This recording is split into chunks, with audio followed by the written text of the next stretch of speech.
அறிவோம் ஆரோக்கியம் நேயர்கள் அனைவருக்கும் அன்பான வணக்கங்கள். நான் ஸ்ரீவர்மா மருத்துவமனையின் மகளிர் சிறப்பு மருத்துவர் ஜெயருப்பா. இந்த நாள் இனிய நாளாக அமைய என்னுடைய மனமார்ந்த வாழ்த்துக்களும் பிரார்த்தனைகளும். சமீபத்தில் நான் சந்திச்ச ஒரு 30 வயது பெண்மணி ஃபிட்டாக இருக்காங்க. ஸோ ரெகுலராக வந்து அவங்க எக்ஸசைஸ் பண்ணுறாங்க. ஃபுட்டு வந்து கரெக்டாக வந்து எடுத்துக்கிறாங்க. ஸோ காலை உணவு அப்படிங்கிறது நிறைய வந்து வெஜிடபிள்ஸ்லாம் வந்து எடுத்துக்கிறாங்க. ஸோ எந்த விதத்துலையுமே வந்து அவங்க ஜங்க் ஃபுட்டே வந்து எடுத்துக்கிறது இல்லை. பீரியட்ஸ் எல்லாமே வந்து ரெகுலராக தான் இருக்குது. ஸோ ஆனாலும் வந்து எனக்கு ஃபேட்டி லிவர் கிரேட் 2 இருக்குது டாக்டர் அப்படின்னு வந்து சொன்னாங்க. ஸோ உடம்பு வெயிட் அதிகமாக இருந்தால் தானே ஃபேட்டி லிவர் வந்து வரலாம். இல்லை ஆல்கஹால் மாதிரியான விஷயங்கள்லாம் எடுத்துக்கிட்டா தானே வந்து ஃபேட்டி லிவர் வரலாம். நான் எந்த விஷயமே வந்து நான் அதிகமாக எடுத்துக்கிறதில்ல. இன்னும் சொல்லப்போனால் நான்வெஜ்ஜே நான் வந்து சாப்பிட்றதில்ல. ஸோ ஜங்க் ஃபுட்டை வந்து நான் தொட்டு கூட பார்க்குறதில்ல. ரொம்ப வந்து பர்ஃபெக்டாக இருக்கக்கூடிய ஒரு நபர். ஸோ எனக்கு ஏன் ஃபேட்டி லிவர் வந்துச்சு அப்படிங்கிறத எனக்கு கேட்டிருந்தாங்க. அது மட்டும் இல்லாமல் அவங்க சொன்ன இன்னொரு விஷயம், நான் டயர்டாக இருக்கேன் டாக்டர். ஸோ இப்போ நான் டாக்டரை பார்க்க வந்ததுக்கான ரீசனே வந்து எனக்கு ரொம்ப டயர்ட்னஸ் வந்து இருக்குது. முக்கியமாக பார்க்கும்போது காலையில் எழுந்தாலே காஃபி குடித்தா தான் என்னால் வேலைகளே வந்து செய்ய முடியுது. ஸோ அது மட்டும் இல்லாமல் ஈவினிங் ஆக ஆக தான் நான் வந்து கொஞ்சம் வந்து ஆக்டிவாக வந்து இருக்கேன் அப்படின்னு சொல்லியிருந்தாங்க. ஸோ அவங்களுக்கு இந்த ஃபேட்டி லிவர் வரதுக்கான மிக முக்கியமான காரணம் என்ன அப்படின்னா, ஸோ எப்போவுமே ஸ்ட்ரெஸ்ஸில் இருக்காங்க. ஸோ அவங்க பார்க்கக்கூடிய வேலை அப்படிங்கிறது அவங்க வீடையும் வந்து சமாளிக்கணும். அதே மாதிரி வந்து அவங்க ஒர்க் பண்ணக்கூடிய அந்த ப்ரொஃபஷனையும் வந்து பேலன்ஸ்டாக வச்சுக்கணும். அதுவும் ஒர்க் ஃப்ரம் ஹோமாக இருக்கிறதுனால கண்டினியூஸாக வந்து ஒர்க் பண்ணிகிட்டே இருக்காங்க.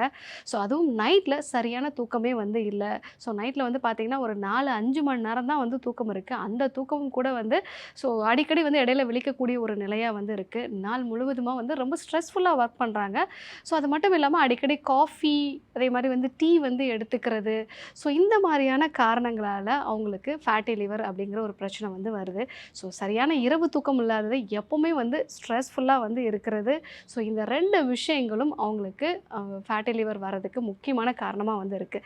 ஸோ உடம்பு வெயிட் கம்மியாக இருந்தாலும் நான் கரெக்டாக சாப்பிட்டாலும் கூட நம்ம எப்போவுமே ஸ்ட்ரெஸ்லேயே இருக்கோம். சரியான இரவு தூக்கம் வந்து இல்லை அப்படின்னா இந்த பிரச்சனைகள் வந்து வரலாம். ஸோ அவங்களுக்கு நான் இந்த விஷயங்கள் தான் ஒரு 3 மாதம் வந்து ஃபாலோ பண்ண சொல்லியிருந்தேன். அது என்னென்ன விஷயம் அப்படின்னா, முதல்ல நீங்கள் காஃபியை வந்து கட் பண்ணுங்கள். காலையில் எழுந்த உடனே காஃபி குடிக்கணும் அப்படிங்கும்போது உங்களுக்கு நிறைய எனர்ஜி கிரைசிஸ் வந்து உங்களுக்கு வரலாம். அடிக்கடி வந்து உங்களுக்கு எனர்ஜி டவுன் ஆகலாம். இதனால் நீங்கள் நிறைய காஃபி குடிக்க வேண்டிய ஒரு நிலை வந்து இருக்கலாம். ஸோ அதனால் நீங்கள் காலையில் காஃபிக்கு பதிலாக சுக்கு மல்லி மாதிரியான விஷயங்கள் வந்து நீங்கள் எடுத்துக்கலாம் அப்படிங்கிறத நான் சொல்லியிருந்தேன். அதே மாதிரி நீங்கள் ஒவ்வொரு முறையும் வந்து நீங்கள் சாப்பிட்ட பிறகு ஒரு 15 நிமிஷம் மட்டும் இங்கே நடங்க. ஸோ காலையில் வாக்கிங் பண்ணுறதோ இல்லை யோகா பண்ணுறதோ வந்து நார்மலான ஒரு விஷயமா இருக்கும். ஆனாலும் நீங்கள் ஒவ்வொரு முறையும் உணவு எடுத்ததுக்கு அப்புறமா வந்து ஒரு 15 நிமிஷம் வந்து ஒரு வாக் பண்ணுங்க. ஸோ இந்த ஒரு விஷயம் வந்து அவங்க ஒர்க்கோட அவங்க வந்து ஒரு ஃபோன் பேசிக்கிட்டே வந்து அவங்களால வாக் பண்ண முடிஞ்சுது. ஸோ அந்த மாதிரி வாக் பண்ண பிறகு அவங்களுக்கு எனர்ஜியும் வந்து ரொம்ப பெட்டராக இருந்தது. அது கூட இரவு தூக்கம் வந்து கொஞ்சம் சீக்கிரமாக இருக்கிற மாதிரி பாருங்கள். ஏன்னா ஆல்ரெடி காஃபி கட் பண்ணதுனாலே அவங்களுக்கு எனர்ஜி லெவல் கொஞ்சம் நல்லா பெட்டராக ஆரம்பிச்சுது. அது கூட சாப்பாட்டுக்கு அப்புறமா ஒரு 15 நிமிஷம் வந்து நடக்க ஆரம்பித்தாங்க. ஸோ இதனாலேயும் அவங்க எனர்ஜி லெவல் நல்லா இருந்ததுனால வழக்கத்தை விட அவங்க வந்து கொஞ்சம் சீக்கிரமாகவே வேலையை முடிக்கக்கூடிய ஒரு தெம்பு வந்து அவங்களுக்கு இருந்தது. அதனால் நைட்டு கொஞ்சம் சீக்கிரமாக தூங்குறதுக்கான ஒரு வழக்கத்தை அவங்களுக்கு நம்ம கொடுத்துருந்தோம். தூங்குறதுக்கு முன்னாடி சில எக்ஸசைஸ் எல்லாம் நம்ம வந்து முக்கியமாக சுவாச பயிற்சிகளை வந்து ஃபாலோ பண்ணுறது. அதே மாதிரி நைட்டு தூங்க போகிறதுக்கு முன்னாடி ஒரு சிம்பிளான ஒரு மெடிடேஷன் டெக்னிக் நல்ல இரவு தூக்கத்துக்காக இந்த டெக்னிக்ஸ் எல்லாம் அவங்க ஃபாலோ பண்ணும்போது நல்ல இரவு தூக்கம் வந்து இருந்தது. இது கூட கரிசாலை, நெல்லிக்காய் இதெல்லாம் சேர்ந்த லிவிமியூன் கேப்சூல்ஸும் அவங்களுக்கு நம்ம கொடுத்துருந்தோம். ஸோ இது வந்து கல்லீரலை பலப்படுத்தக்கூடிய ஒரு மருந்து. ஸோ இந்த விஷயங்கள் எல்லாமே வந்து ஒரு தொடர்ந்து 3 மாதம் அவங்க வந்து ஃபாலோ பண்ணும்போது முதல் விஷயம் அவங்க வந்து ஃபீல் பண்ணது, எனக்கு டயர்ட்னஸ் வந்து இல்லை. காலை நேரத்தில் வந்து நான் எப்போவுமே ரொம்ப டயர்டாக இருப்பேன். அந்த டைமில் 2-3 காஃபி குடிச்சு தான் வந்து என்னோட அந்த எனர்ஜியவே நான் வந்து கொண்டு வருவேன். ஸோ அந்த விஷயம் முதல்ல வந்து எனக்கு குறைஞ்சிருக்கு. அதே மாதிரி ரொம்ப ஆக்டிவாகவும் நான் வந்து ஒர்க் பண்ண ஆரம்பிச்சிட்டேன். நல்ல இரவு தூக்கம் வந்து இருக்குது. ஸோ இது கூட ஸ்கேன் பார்க்கும்போது ஃபேட்டி லிவர்லேயும் வந்து நல்ல சேஞ்சஸ் வந்து இருந்தது. ஸோ இந்த மாதிரியான விஷயங்களை தொடர்ந்து நம்ம வந்து ஃபாலோ பண்ணும்போது ஆரம்பத்திலே ஃபேட்டி லிவரை வந்து நம்ம சரி பண்ணலாம்.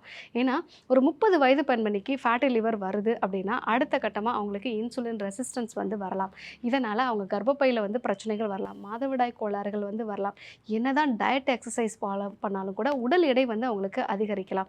ஏன்னா கல்லீரல் தான் நம்ம உடம்போட அட்மினிஸ்ட்ரேட்டிவ் வந்து ஆஃபீஸர். ஸோ உடம்புல எந்தெந்த ஹார்மோன்ஸ் வந்து இருக்கணும், என்னென்ன கழிவுகள் வந்து உடம்பை விட்டு வெளியேறணும், இது எல்லாத்தையுமே தீர்மானிக்கிறது நம்மளுடைய கல்லீரல் தான்.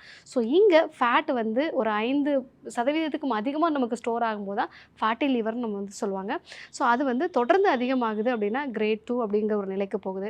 அங்கே இருக்கக்கூடிய செல்கள் எல்லாமே பாதிச்சிடுச்சு அப்படின்னாலே அது வந்து கிரேட் 3க்கு வந்து போயிடும். இது வந்து கடைசியில் லிவர் சிரோசிஸ் அப்படிங்கிற லிவர் ஃபெயிலியர் வரைக்கும் போகிறதுக்கான வாய்ப்புகள் வந்து இருக்குது. சிம்பிளாக ஸ்ட்ரெஸ்ஃபுல்லாக இருக்கிறது, அதிகப்படியான ஒரு மூமெண்ட் வந்து இல்லை. ஸோ அதே மாதிரி நம்ம வந்து சரியான இரவு தூக்கம் இல்லை. இந்த 3 காரணங்களால் சமீப நாட்களாக நிறைய நம்ம ஒர்க்கிங் ப்ரொஃபஷனல்கிட்ட இந்த விஷயங்களை வந்து பார்க்குறோம். அவங்களுக்கு எல்லாருக்குமே நம்ம சொல்லக்கூடிய விஷயம், காஃபி, டீ அதிகமாக வந்து நீங்கள் எடுத்துக்காதீங்க. அதே மாதிரி நீங்கள் ஒவ்வொரு முறை உணவுக்கு அப்புறமாவும் ஒரு 15 நிமிஷம் வந்து நடைப்பயிற்சி வந்து மேற்கொள்ளுங்க. நல்ல இரவு தூக்கம் வர மாதிரியான விஷயங்களை வந்து ஃபாலோ பண்ணுங்கள். ஸோ கல்லீரலை பாதுகாக்கிற மாதிரி நெல்லிக்காய், கரிசாலை, சீந்தல் இந்த மாதிரி ஏதாவது ஒரு மூலிகையை வந்து நீங்கள் சேர்த்துக்கோங்க. இதை நீங்கள் ஃபாலோ பண்ணீங்க அப்படின்னா ஃபேட்டி லிவரை ஆரம்பத்திலே வந்து சரி பண்ணலாம். ஸோ அவங்களும் ஃபாலோ பண்ணாங்க. நல்ல ஒரு மாற்றம் வந்து இருந்தது. ஸோ உங்களுக்கும் ஃபேட்டி லிவர் மாதிரியான பிரச்சனைகள் இருக்குன்னா நான் சொல்ல இந்த விஷயங்கள் எல்லாத்தையுமே வந்து ஃபாலோ பண்ணுங்கள்.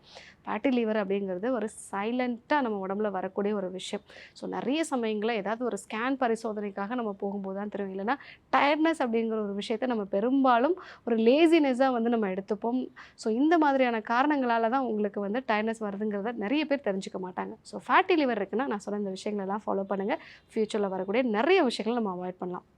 இன்றைக்கி நடுத்தர வயதில் ஃபேட்டி லிவர் எதனால் வருது, இதற்கான சிகிச்சை முறைகளை பற்றியும் நம்ம வந்து தெரிஞ்சுக்கிட்டோம். கண்டிப்பாக ஃபாலோ பண்ணி பாருங்கள். இதே போன்று ஒரு நல்ல தகவலோடு உங்களை சந்திக்கிறேன். நன்றி, வணக்கம்.